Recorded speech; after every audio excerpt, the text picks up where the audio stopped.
This week I'm looking at Trouble by Lindsey Buckingham. I had to look for the sheet music for it. It wasn't available on the normal website that I normally use. I got lucky and found the actual physical sheet music on eBay. Someone was selling it. I always like to try and find the actual sheet music when I can. This is one that I always liked, and so it's fun to see that the chords are actually not that complicated.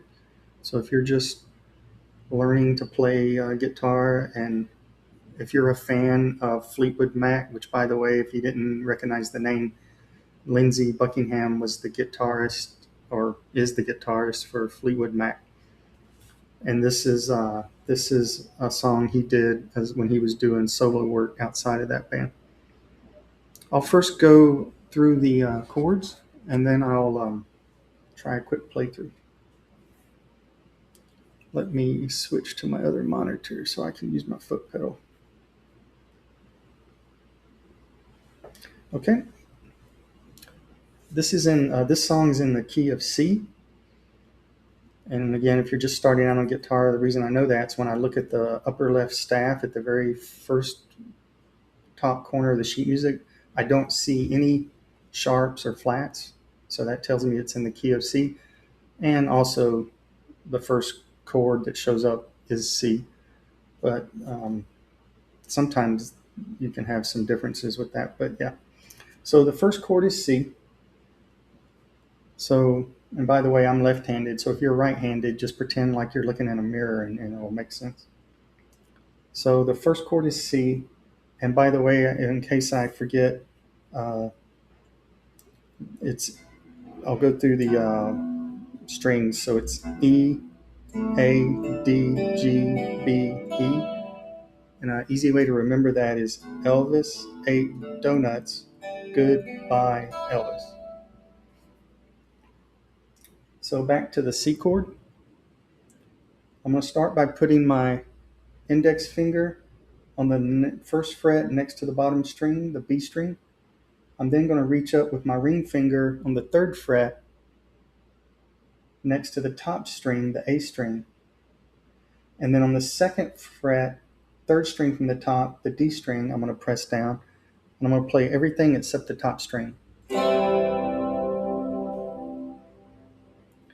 The next chord they show is G/C. The /C lets us know that they've altered the root of the chord. So if it was a standard G, it would look like this. But since they've changed the root to C, I'm going to make two changes. And for anyone starting out, so the standard G would have been ring finger on the top E string, third fret. I'm sorry, second finger on the top E string, third fret, ring finger on the bottom E string, third fret, and then index finger, second fret, A string, or the second string from the top. That would be the standard G. But since they've changed it to G/C, I'm going to make two changes. I'm first going to pick up my second finger because the top string is no longer going to be my root of the chord, which was a G. And then I'm going to replace that index finger on the second fret, and I'm going to move it up to the third fret. I'm going to use my second finger. It's just a little more comfortable. And that gives me a C. And I'm going to leave out the top string and play down from the C. And that turns a G into a G/C. They then go back to C. Next chord that shows up is A minor. And if it were an A, we would just play on the second fret. We would fret using our first three fingers. We would fret the D string, the G string, and the B string all on the second fret, and we would include the open A string.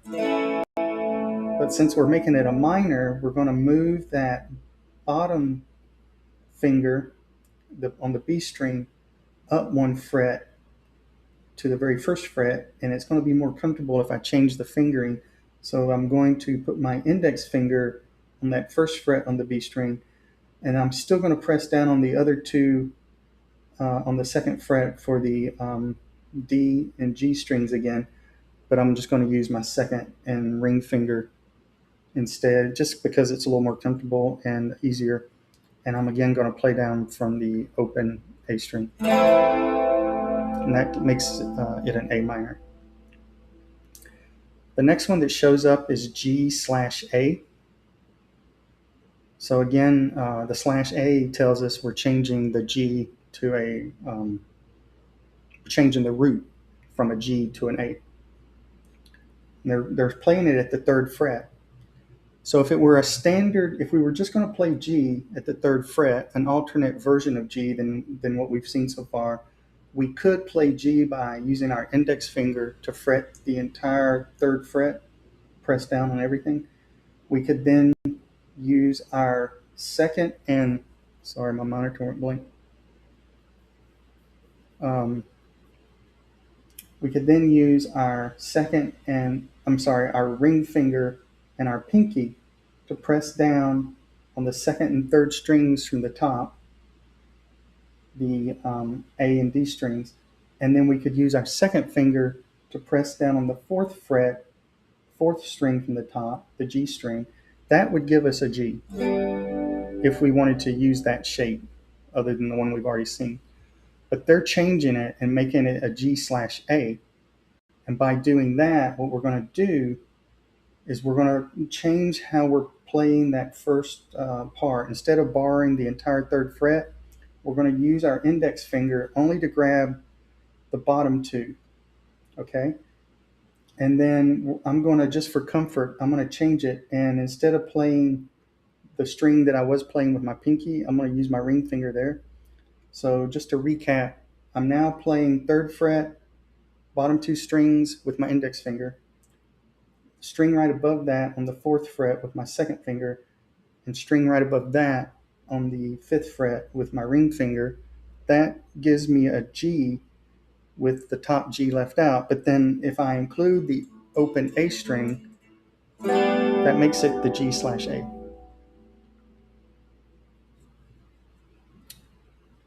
Okay, they then play A minor again, then C,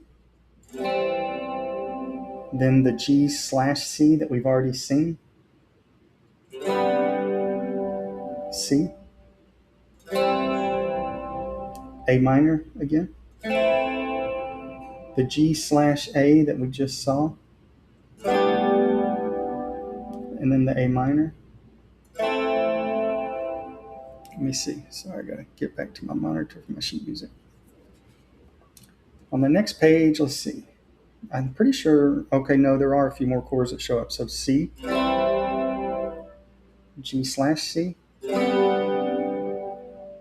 C, A minor, the G/A that we just saw. By the way, these I'm not going into details because you've already covered them. A minor. Okay, now we see a couple of new chords show up. I see F, which is one of the standard shapes of F you'll see. I'd say it's the most common. So the first fret, we're just going to use our index finger to bar the entire fret. We're going to use our ring and pinky on the third fret, second and third strings from the top, or A and D string. And then on the second fret, right below there, we're going to use our second finger on the G string, or fourth string from the top, and we're going to play a standard F. Now we see another alternate version of G. So now they're showing G/F. So I'll start by going back to the standard G that I went through before. Well, if I want to change the root from G to F, that tells me I have to change this top string.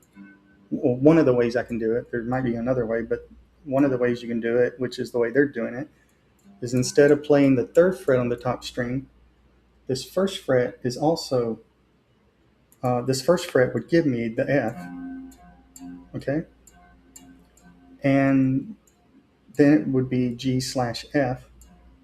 And you may notice that I picked up on that second string, I picked up my finger there. And the reason I'm doing that is it's going to be accidentally muted. You're not going to hear it really if I play it this way. So that'll take a little effort, practice, to make sure you don't mute the whole thing. And the reason I think I'm right that that's how you played it for this, or that they want it played, is there's a little X shown for that string. And that's usually the symbol you'll see people use for muting a string or for leaving a string out. If the X appears on one of the outside strings, like top or bottom, they're just telling you to leave it out, usually.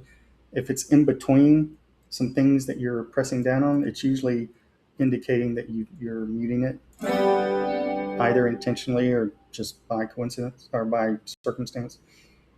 So that's G/F. They then go back to the standard F. They then play C/F. So I'll use the same process. I think it's helpful to see where these slash changes come from by starting out with the original chord. At least it helps me. So if it was a C, we've seen that, right? We've seen C. If I want to make that C/F, there's a couple of ways I can do it. But the way they've done it, and the way that I'm going to try and do it, is instead of worrying about that second to the top string, because I don't need that C root anymore, I'm changing the root to F. They're again showing using that top F note on the top string. So I'm going to change the fingers that I'm using, but I'm going to keep the same first two positions. So these first two positions of the C I'm going to keep, but I'm going to change what fingers I'm using there. So I'm going to press down on that first F. Now you could use your thumb. That's another way you could do it. That would be interesting. In fact, I think I'm going to do that. So there's a couple of ways you could do it. You could change the fingering and use your index finger, but I'm going to keep it simple. I'm going to go back to my original C. I'm going to pick up my ring finger, and I'm going to reach over the top with my thumb, and I'm going to grab that top string. And in the process of doing so, for the lack of a better word, I'm going to accidentally mute that second string that was my root. And I think that's why they're showing a little X there, because that's probably the way they intended it to be played, is just reaching over and grabbing it. And then the standard F chord again. And again, I forgot to wrap up by saying that gives me my C/F. And then they play F. Okay, now they're playing G, but it's a slightly different version. And I think I know why. We're used to seeing the standard G that I started out with.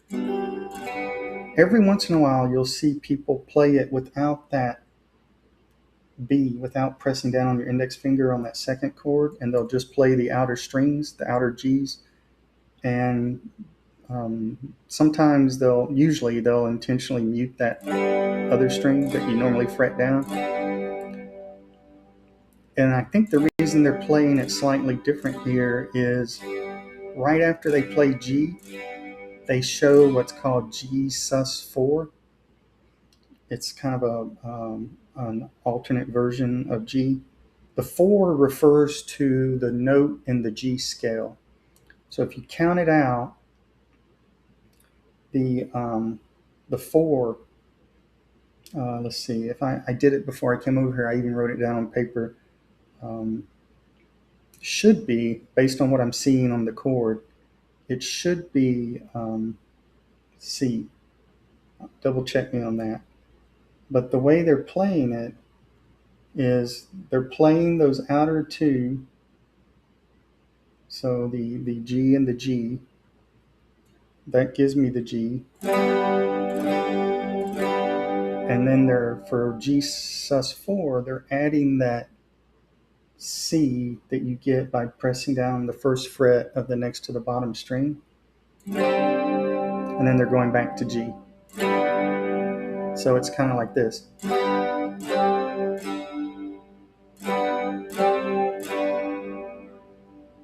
I'm not exactly sure how they're choosing to finger the, what fingers they're using for what notes, but I'm using my thumb on the top because it frees up my index finger to press down on that C.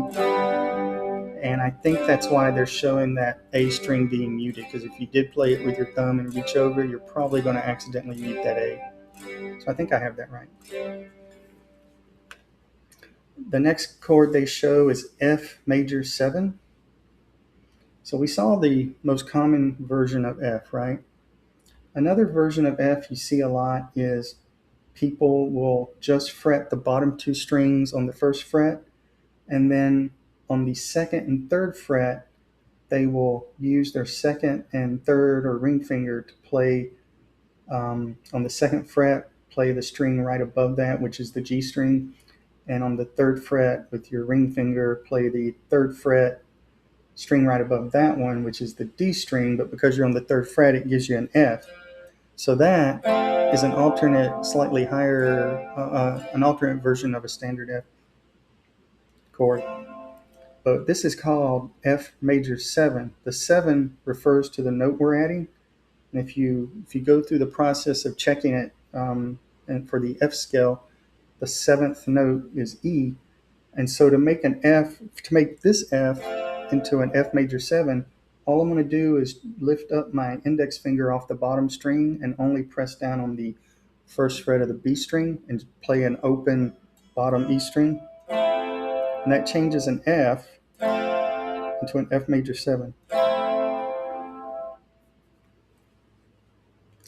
Okay, 2 more new chords, and then we've reached the end of the chords. So the next new chord is E minor / G.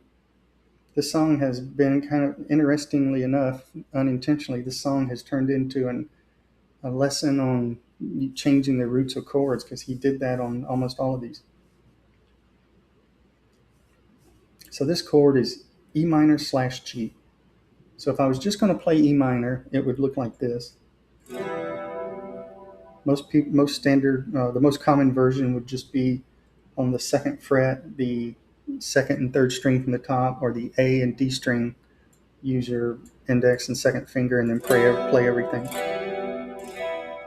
But as we've kind of learned now, /G means they've changed the root to G, and they're indicating going for the top G, which makes sense because usually when you're changing to a root, you're going down an octave, not up. So because it's the root. The root's usually the bass note of the chord, right? So if I want, sorry, my screen keeps going blank on me. Sorry about that.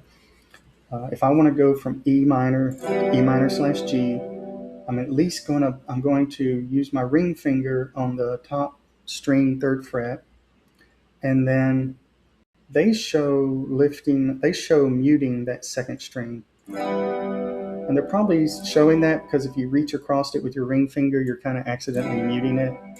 So I'm guessing they're indicating that for that reason.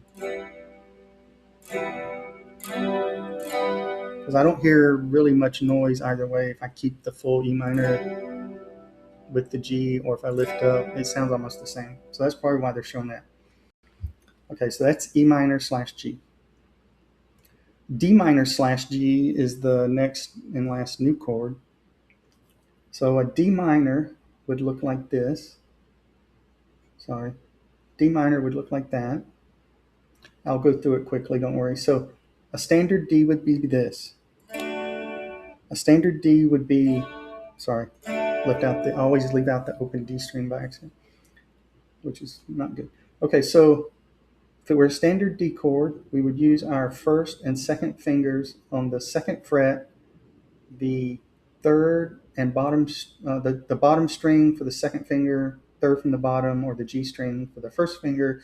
Then we'd use our ring finger on the third fret, second from the bottom string, or the B string. And we would include the open D string. That's a standard D. But we want to make it a minor. To make it a minor, we're going to change this bottom string from being an F, I'm sorry, an F sharp. We're going to take it back down to F. But to do that, I'm going to change the fingers I'm using. I'm going to change and use my index finger on the bottom string first fret, and I'm going to move my second finger up to where my index finger was on the G string second fret, or the third string on the bottom.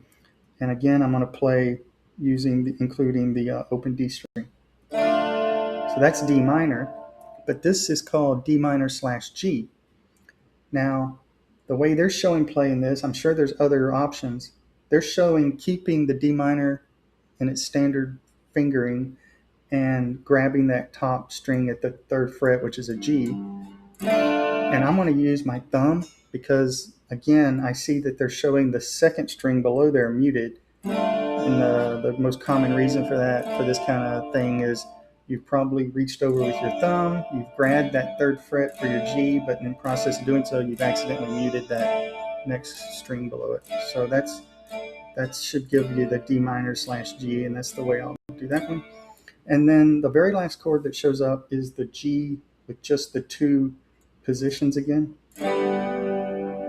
Again, I'll probably play it like this when it comes up because the G sus4 comes in between there.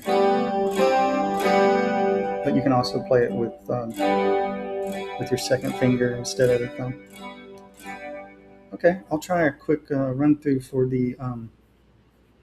I might just do the first verse. We'll see.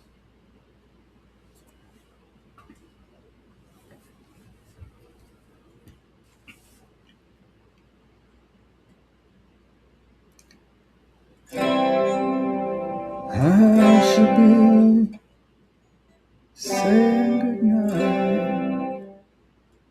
Really shouldn't stay at all. Oh, sorry, I messed up. I should have went up to the third fret. Oh, it's been so long since I have forgotten what love is for.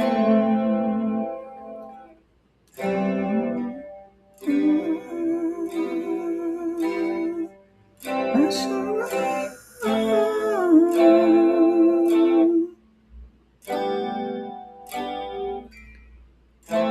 on the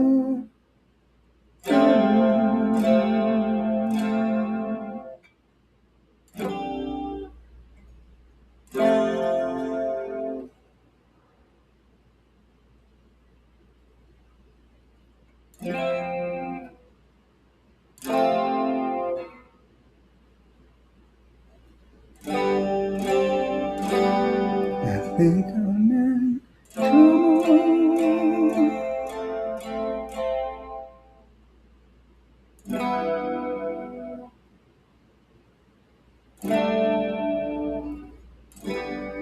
I think I'm in trouble.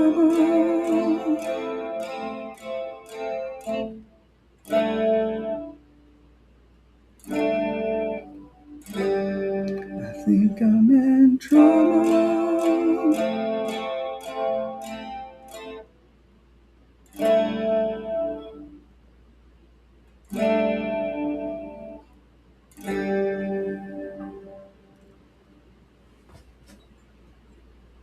Now come to me, darling, hold me. Let your honey keep me warm. It's been so long since I held you. Forgotten what love is for.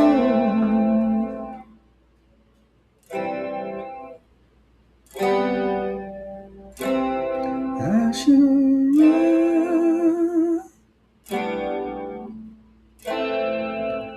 on the double.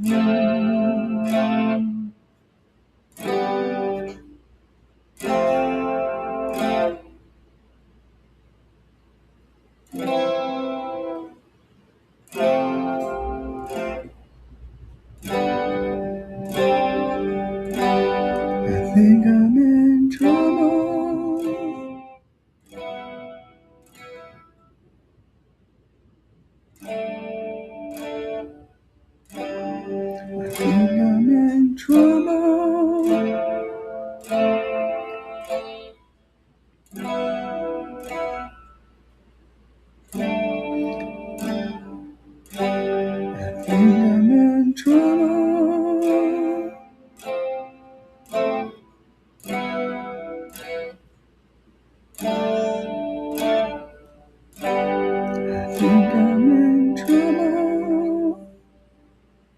it goes back and kind of repeats that and fades and ends. Sorry, I made a few mistakes, but hopefully that if you're trying to learn it, this will help you with your first attempt going through it. Thanks, and I'll see you in the next one.